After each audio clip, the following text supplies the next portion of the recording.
जादुई सिक्का, जिसके बारे में पता चलता है कि अगर उस सिक्के को धातु से लगा दिया जाए तो उसे सोने में तब्दील कर देगा, और अगर उसे नोटों से लगा दिया जाए तो नोटों की बारिश कर देगा। उस सिक्के के बारे में अक्सर एक नौकर अपने मालिक के मुंह जिक्र होते हुए सुनता रहता था। कुछ लोग आपस में बातें करते रहते थे कि हमारे पास एक ऐसा सिक्का है जो पूरी दुनिया में महज 28 सिक्के हैं, और उनके पास जो सिक्का है उस सिक्के की कीमत हजारों करोड़ रुपए है। अब नौकर के मन में लालच आ गया था कि क्यों ना इस सिक्के को अपने काबू में कर लिया जाए, ताकि सारी जिंदगी ऐशो आराम से कटे और हमें कमाने की, नौकरी करने की कभी जरूरत ना पड़े। जिस मालिक के पास वो काम कर रहा था, वो मालिक उसे कभी भी डांट दिया करता था। उस मालिक के ऊपर उसकी सैलरी के पैसे भी रुके हुए थे। जब भी वो पैसे मांगता था तो उसको डांट फटकार कर बोल देता था कि 2-4 महीने में हम तुम्हें पैसे दे देंगे, हम बहुत जल्द अरबपति खरबपति होने वाले हैं। मगर उसको मालूम था कि किस तरह से ये मालदार होने वाले हैं, किस तरह से ये अरबपति खरबपति बनने वाले हैं। उसका सपना था कि अब मालिक को अरबपति बनने से रोकना है, और मैं खुद अब अरबपति बनूंगा, खरबपति बनूंगा। और उस जादुई सिक्के को हासिल करने के लिए अपने मालिक को ठिकाने लगाने की फिराक में लग जाता है, और मौका ढूंढता है कि जैसे ही मालिक अपनी दुकान से कहीं ऐसी जगह जाएगा ताकि मैं उसे ठिकाने लगा सकूं। और उसी कड़ी में अपने एक दोस्त जो तनु है, उसको ये बताता है कि एक ऐसा सिक्का है जिससे हम ताउम्र, हमेशा हमेशा के लिए मालदार हो सकते हैं, कभी भी हमें कमाने की जरूरत नहीं पड़ सकती। मगर उसमें हमें ठिकाने लगाना होगा राजीव गर्ग को, जो मेरी दुकान का मालिक है। राजीव गर्ग जो बुलंदशहर के मोहल्ला ब्रह्मपुरी के रहने वाले हैं, उन्हीं के पास में नौकरी करता है ऋषभ, जो ये बातें सुनता रहता था कि वो कब मालदार बनने वाले हैं। उनके पास जो जादुई सिक्का है वो उसको विदेश में हजारों करोड़ रुपए में बेचने वाले हैं। अब जैसे ही उन्हें ठिकाने लगाने की बात सामने आती है, तनु और ऋषभ दोनों प्लान तैयार कर लेते हैं, और 31 मार्च की दोपहर को पहले राजीव को लेकर वो कहते हैं कि एक कस्टमर है जो आपको बुला रहा है, और बहाने से उसे स्कूटी पे जो ऋषभ है वो लेकर चला जाता है। बुलंदशहर के ही पास गांव अड़ौली लगता है, वहीं पर सुनसान सा एरिया है। वहां ले जाने के बाद में जो पहले से झाड़ियों में छुपा हुआ बैठा था तनु, वो उन पर चाकू से वार करना शुरू कर देता है।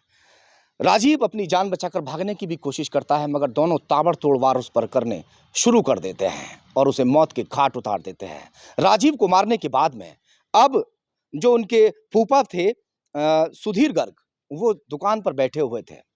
ऋषभ को ये चिंता सताती है कि कहीं राज खुल ना जाए, और इसी के तहत जो ऋषभ है वो फूफा सुधीर गर्ग को भी स्कूटी पर बैठाता है और कहता है कि राजीव भैया का एक्सीडेंट हो गया है, आप जल्दी चलो। बस वो स्कूटी पर बैठते हैं और उसके भरोसे वहां से चले जाते हैं। सुधीर गर्ग के जो भतीजे राजीव गर्ग हैं, वो काफी भरोसा करते थे ऋषभ पर। बेशक उसको डांटते फटकारते थे, मगर उसे अपना मानते थे, अपने बच्चे की तरह उसको प्यार करते थे। अब जो सुधीर गर्ग है उनके साथ बैठकर ऋषभ के साथ बैठकर चले जाते हैं घटनास्थल की ओर, और कुछ दूरी पर पहुंचने पर उन्हें आभास होता है, तो कहते हैं कि मुझे उतारो रास्ते में। जब रास्ते में उतारने की बात कहते हैं, बस फिर क्या था, थोड़ी सी दूरी जाने के बाद में जो तनु पहले से चाकू लेकर तैयार खड़ा हुआ था, उन्हें स्कूटी से उतरने भी नहीं देते और ताबड़तोड़ वार करना शुरू कर देता है। और उसी दौरान जो ऋषभ है वो भी उन पर वार करता है। दोनों फूफा भतीजी की गर्दन तक को हलाल कर दिया था, काट दिया था। बड़ी बेदर्दी के साथ में हत्या करने के बाद वहां से आकर फिर से ऋषभ अपनी दुकान पर बैठ जाता है, ताकि उस पर कोई शक ना करे। पुलिस कड़ियां जोड़ती है, पुलिस में हड़कंप मच जाता है। दो कत्ल एक साथ हुए थे, डबल मर्डर हुआ। पूरे पुलिस महकमे में हड़कंप मच गया। तमाम आला अधिकारी मौके घटनास्थल पर पहुंचते हैं। अब जांच में जब पुलिस जुट जाती है, 200 से ज़्यादा सीसीटीवी कैमरे खंगाले जाते हैं, जहां एक जगह ऋषभ चाय पीता हुआ नजर आता है। ऋषभ अपने दोस्त तनु के साथ चाय पी रहा था। अब जो पुलिस की निगाह है वो ऋषभ की ओर टिक जाती है आकर, क्योंकि ना तो उनके साथ कोई लूट हुई थी, ना किसी तरह की छिनौती हुई थी, ना ही कोई उनकी दुश्मनी थी। उसके बाद में आखिर कत्ल किसने कर दिया?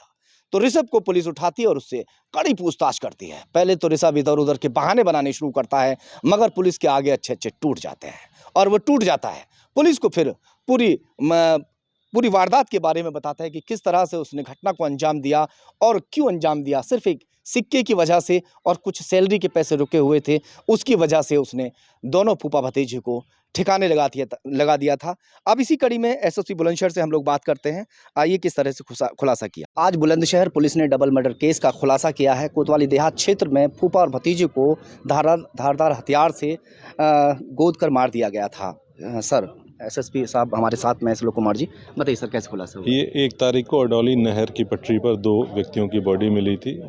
जिस घटना के अनावरण के लिए एसओजी और कोतवाली देहात की टीम को लगाया गया था। आज उनके द्वारा 2 व्यक्तियों की गिरफ्तारी करते हुए घटना का सफल अनावरण किया गया है। इसमें जो मृतक हैं उनके दुकान पर काम करने वाला व्यक्ति ऋषभ है, जिसने कि ये पूरी घटना कारित करी अपने एक साथी के साथ मिलकर। उसका उद्देश्य ये था कि उसके कुछ पैसे मृतक पे बकाया थे और कुछ दिनों की तनख्वाह भी उसको नहीं मिली थी। इस बात को लेकर के इनमें आपस में झगड़ा भी हुआ था।